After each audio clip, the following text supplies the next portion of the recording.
What's up, guys? In today's episode, I go over the Boss Metal Zone, but I'm going to run it through my KSR PA50 power amp. Stay tuned.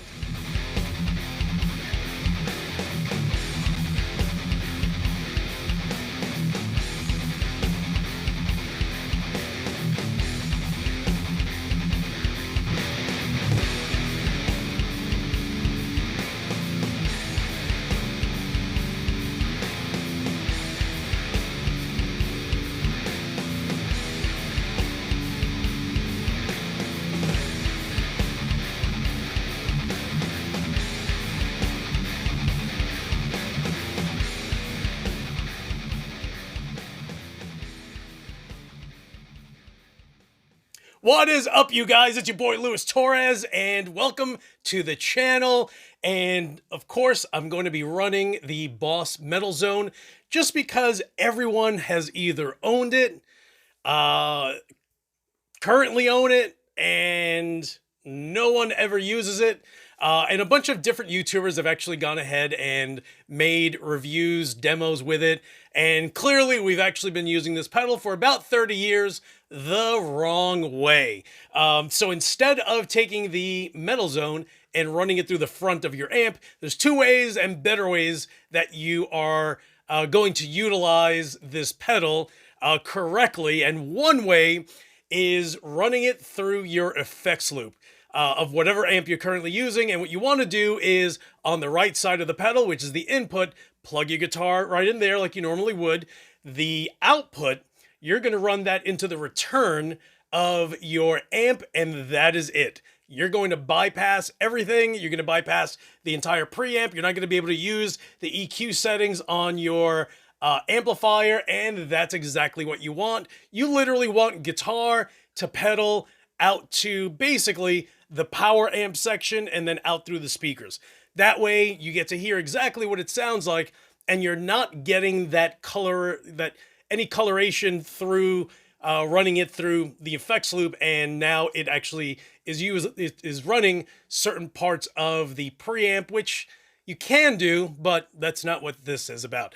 So that's one way. The way I'm actually running it now is guitar into the pedal, out to the input of the KSR PA50. The best thing about the PA50 is the fact that there's a top end and a bottom end. So think of it as presence and resonance, but it also has a negative feedback. And to me, that is absolutely everything. It has two 6L6 tubes in there, so it makes every pedal sound absolutely brutal, which to me is everything. So I, again, am going guitar into the Metal Zone to the power amp, and that is it. It's coming out of my Mesa 412 cabinet and using two mics to pick up the tone. And I'm actually going to be using my 1987 ESP M1 Custom with a Voodoo custom pickup on the bridge, and that is the Hellraiser limited pickup. So let's grab this guy. Note that I'm not drunk today. It's because it's not Tuesday or Wednesday. There are no tacos. There's tequila, but we'll leave that for next week. And if you haven't watched that episode, you got to go to the last one. It's hilarious. I even watched it and laughed. Dude, at one point I just ramble on for a while, and I'm like, note to self, ramble less. But I had a bunch of guys who were just laughing, and they're like, dude, it was hilarious. So huge shout out to everyone that sent me a message saying that it was a funny episode. You guys are the best. All right, so let me go switch mics and let's have a listen.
Okay, guys, so there you have it. Again, it is the 30-year-old Boss Metal Zone. Where did I just put it? Where did it go? Right here. This guy right here, the one that all of you, me included, has been running this pedal in clearly the wrong way through the front of any amp and thinking that we were going to end up with some great tone, which at the time, we kind of tried and we failed miserably. Fast forward 30 years later, and it sounds great as long as you are using the pedal right into any power amp that you completely love. So give that a shot. You know, listen, I bought that thing for 35 bucks. Some woman posted it online. Apparently, her husband had bought it for their son. The son had stopped playing guitar. They had sold the guitar. There were a few pedals left. That was the one that I wanted. I literally met her. She, I guess, worked right by my house, and I met her at the local guitar shop in the lot that's there, and gave her the 35 bucks. She gave me that pedal, ran it through the, I think at the time it was it was this one, my Marshall 9001 power amp with EL34s, and it sounded great. But of course, this is years later. So if you don't have one, get one. If you do have one and you pull it out of the box, blow the dust off it and just run it. It's going to be absolutely hilarious. So guys, I cannot stress that if you haven't played, you guys need to play. And if you're playing and you think that you should give a shit about what other people are thinking about your style and your music, tell them to go fuck themselves, because this is about me, just like your gear is about you. Have fun, and that is what it's all about. Don't worry about trying to end up like Steve Vai. Let Steve Vai be Steve Vai. You do you, just like I do me. You know what I mean. Guys, thank you so much for watching. Hit the subscribe button if you haven't, jerk face, and as usual, I will talk to you guys soon.